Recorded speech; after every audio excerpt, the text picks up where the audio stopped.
بسم اللہ الرحمن الرحیم۔ اسلام کے جو سیاسی احکام ہیں ان کے بارے میں ایک بڑی بنیادی بات یہ ہے کہ وہ کیا پالیسی ہے یا وہ کیا تعلقات ہیں جو ایک اسلامی حکومت کے غیر مسلم مملکتوں کے بارے میں ہوں گے، یعنی کیا وہ تعلقات کی نوعیت سفارتی اگر ہے تو ان کی نوعیت کیا ہوگی مثال کے طور پہ، کیونکہ اس میں جو بنیادی بات جان لینی چاہیے وہ یہ ہے کہ ہمارے جو میجورٹی آف فقہا ہیں، ہمارے جو اکثریت ہے، بلکہ یہ کہنا چاہیے کہ شاید اس میں بہت کم ایکسیپشنز ہوں، وہ یہ رائے رکھتے ہیں کہ ایک مسلمان ریاست کو غیر مسلم ریاستوں کو زیر نگین لے کے آنا چاہیے اور آہستہ آہستہ اپنی قوت کو بڑھاتے رہنا چاہیے یہاں تک کہ جو غیر مسلم ریاستیں ہیں وہ ان کی زیر نگین آ جائیں اور ان کے تحت ہوں، جس کا دوسرے لفظوں میں مطلب یہ ہے کہ کیا غیر مسلم ریاستیں جو کہ ایک اسلامی ملک کے آس پاس ہیں، کیا ان کو پھر ایک دائمی طور پہ خوف کے حال میں رہنا چاہیے، کیونکہ ظاہر ہے ان کو اگر یہ معلوم ہے کہ مسلمان حکومت کی اور ایک اسٹیٹڈ پالیسی ہے، کیونکہ ان کا ایک مذہبی فریضہ یہ وہ سمجھتے ہیں کہ اسلامی حکومت کو اپنی جو حدود ہیں ان کو پھیلانا ہے اور دوسرے ملکوں کو کانکر کرنا ہے اور ان کو مذہباً اپنے زیر نگی لے کے آنا ہے، کیونکہ ان کا مذہب ان کو یہ حکم دیتا ہے۔ اگر تو یہ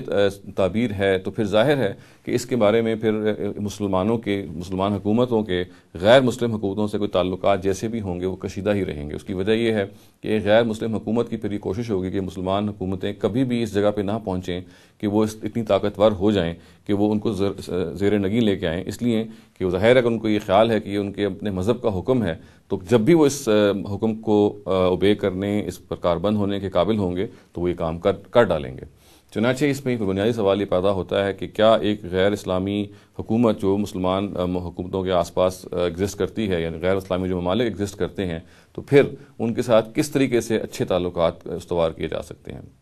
یہ پورے کا پورا مسئلہ دراصل ایک ایسی بنیادی غلط فہمی پر مبنی ہے کہ جس کے بارے میں نقطہ نظر ہم اگر تفصیل سے بیان کریں تو یہ کر سکتے ہیں کہ قرآن مجید میں یہ بات بہت تفصیل سے بیان ہوئی ہے کہ کفر کے خلاف جہاد یا غیر مسلموں کے خلاف جہاد، جیسے کہ ہمارے ہاں آج کل کہا جاتا ہے، اس کی کوئی بنیاد قرآن مجید میں آج کل کے حوالے سے اس کی کوئی ریلیونس موجود نہیں ہے۔ قرآن مجید میں کفر کے خلاف جو جہاد اس کا جو زیر بحث ہے وہ بنیادی طور پہ ان کفار کے خلاف ہے، وہ ان ڈسبلیورز کے خلاف ہے جنہوں نے اپنے دور کے رسولوں کو ان کو سچ مانتے ہوئے جانتے بوجھتے ان کا انکار کیا، پھر اللہ تعالیٰ نے ان پر اتمام حجت کیا اور پھر اپنے رسولوں کے ذریعے سے یا آسمانی عذاب کے ذریعے سے ان کو تہس نہس کیا۔ یہ ایک پورے کا پورا رسالت کا قانون ہے جو قرآن مجید میں جگہ جگہ بیان ہوا ہے، اور اگر اس قانون کو آپ نہ سمجھیں تو پھر جہاد جو کفر کے خلاف جیسے کہ ہمارے انبیاء نے کیا یا ان کے ساتھیوں نے کیا، اس کو ایک ابدی حکم کے طور پہ ہم اپنی شریعت میں درج کر دیں گے۔ جو اصل صورتحال ہے وہ یہ ہے کہ جہاد دو ہی بنیادوں پہ کیا جاتا ہے، یعنی ایک مسلم ملک جو ہے وہ اگریشن، یعنی اگریشن سے مراد یہ وارفیئر کی اگریشن، دو ہی بنیادوں پہ اس کی اجازت ہے۔ ایک تو وہ بنیاد ہے جو انبیاء کے ساتھ خاص ہے، جیسے کہ میں نے عرض کیا، اور وہ ایک خاص قانون خداوندی ہے جس کے تحت وہ دی جاتی ہے، اور اس قانون کے تحت اصل میں اللہ تعالیٰ ان لوگوں کو سزا دیتے ہیں جو حق کو جانتے بوجھتے وہ اس کا انکار کرتے ہیں اور پھر وہ کفار بھی کہلاتے ہیں، اور ان کے خلاف پھر اللہ تعالیٰ ان کو زیر نگین لے کے آتے ہیں، اور اس کا طریقہ وہ اختیار کرتے ہیں کہ اپنے رسولوں کے ذریعے سے، ان کے ساتھیوں کے ذریعے سے یا آسمانی عذاب کے ذریعے سے وہ ان کو پھر زیر نگین یا ان کو تہس نہس کرتے ہیں، ان کو پنش کرتے ہیں۔ تو کفر کے خلاف جہاد بنیادی طور پہ اصل میں اگر اس کا صحیح تناظر سمجھ لیا جائے تو وہ بنیادی طور پہ رسولوں کے ساتھ خاص ایک کیٹیگری ہے جہاد کی۔ جہاں تک دوسرے جہاد کا تعلق ہے، جیسے کہ میں نے عرض کیا، وہ اصل میں وہ جہاد ہے کہ جو ظلم و عدوان کے خلاف کیا جاتا ہے، اور آف کورس اسی وقت کیا جاتا ہے کہ جب ڈپلومیسی یا جو سفارتی جو نیگوسیشنز ہیں وہ فیل ہو جائیں، کہ کوئی اگر ملک اپنے باشندوں کو پرسیکیوٹ کر رہا ہے، مذہباً جبر کا ان کو شکار کر رہا ہے، تو ظاہر ہے ان کے خلاف کیا جا سکتا ہے۔ چنانچہ دوسرے لفظوں میں جو مسلمان ممالک کی جو خارجہ پالیسی ہے، اگر وہ قرآن مجید کی روشنی میں ترتیب پائے تو اس میں پھر یہ دو باتیں بالکل درج ہونی چاہیے، اس میں بالکل متعین ہونی چاہیے، اور اس میں سے جو یہ بنیادی بات ہے کہ کفر کے خلاف جہاد جو ہے یا غیر مسلموں کے خلاف جہاد صرف اور صرف اس لیے کہ ان کو ایک زیر نگین لے کے آیا جائے کیونکہ اسلام کا حکم ہے، یہ اصل میں درست نہیں ہے۔ جیسا کہ میں نے عرض کیا، یہ انبیاء اور رسولوں کے ساتھ خاص ایک معاملہ تھا، اور یہ اللہ تعالیٰ نے رسولوں کے زمانے میں کیا اور آخری مرتبہ نبی صلی اللہ علیہ وسلم کے زمانے میں کیا، اور اس کرنے کی بنیادی وجہ یہ تھی کہ وہ جو آخرت میں جزا و سزا برپا ہونی ہے تو چھوٹے پیمانے پہ دنیا میں وہ جزا و سزا برپا کر کے دکھائی جائے، تاکہ انسان ہمیشہ ہمیشہ کے لیے اس بات کو اپنے مستحضر رکھے کہ حق کہ جزا و سزا واقع ہو کے رہنی ہے۔ دوسرے لفظوں میں آپ کہہ سکتے ہیں کہ جو انبیاء اور رسولوں کے زمانے میں بھی جزا و سزا برپا کی گئی، دنیاوی جزا و سزا، جس میں جو جانتے بوجھتے جٹلانے والے تھے ان کو سزا دی گئی، اور جنہوں نے